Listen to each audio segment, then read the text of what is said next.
ඉතින් මම අද try කරන්න යන්නේ 1 star restaurant එකක කෑම එකක්. ඉතින් ඔයගොල්ලෝ කලින් වීඩියෝ හොඳ ප්‍රතිචාර දක්වලා තිබ්බා. කට්ටියගේ reviews පොඩ්ඩක් බලලා ඉමු. ඒතකොට ශාසෝන් දාලා තියෙනවා charterම හෝටල් එකලු. ඒ වගේම price එකත් වැඩිලු. price එකට සාධාරණ විදිහට කෑම එක නෑලු. ඒ වගේම ශසී හලිය දාලා තියෙනවා. කෑම නම් පට්ටම අවුලු. ඒ වගේම මේගොල්ලෝ වීදම් කරන රුපියලක් වුණත් අපරාධිලු මේ කඩේට. බලමු ඉතින් මේගොල්ලෝ මේ කියන තරම් මේ තන අවුල්ද නැත්තම් හොඳද කියලා. ඉතින් මම මේ පොට් එකට ගිහලා ගෙනාවේ mixed fried rice එකක්. කල්ලොත් මම mixed fried rice එකක් තමයි ගෙනාවේ. ඉතින් මේ place එක තමයි කොළොන්නාවේ තියෙන hotel D plaza එක. බලමු මේගොල්ලෝ මේ කියන තරම් මේක අවුල්ද කියලා. ඉතින් මට මේක රුපියල් 2100ක්. කට්ටිය කියනවා මේ ගණන් වලට මේක පොඩ්ඩක් ලොකුයි මේක. බලමු නම් portion එක. රුපියල් 2100 නමුත් 1780ක් තියෙනවා මේකේ portion එක. සාමාන්‍ය හොඳ portion එක කියලා කියන්න පුළුවන්. බලමු නම් මේක unpack කරලා ඇතුලේ මොනවා වගේ තියෙන්නේ.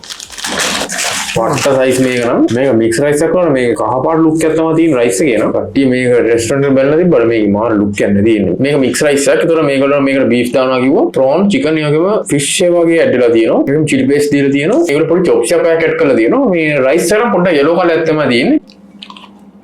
ඉතින් hotel D plaza එකේ mix rice එකේ ingredients නම් පොඩ්ඩක් quality මදි සීන් එකක් තියෙනවා. ඒ කියන්නේ ඒකේ fresh මදි ගතියක් තමයි මට දැනුනේ. ඒ rice එක නම් අවුලක් නැහැ. rice එක නම් හොඳ රහට තිබ්බ. ඉතින් මේ rice එකේ meat item ටික තමයි පොඩ්ඩක් අර fresh මදි සීන් එකක් දැනුනේ. rice එක නම් හොඳ ඇත්තටම. ඉතින් මගේ taste rate එකත් එම hotel D plaza එකේ mix rice එකට මම ලකුණු 10න් 8ක් දෙනවා.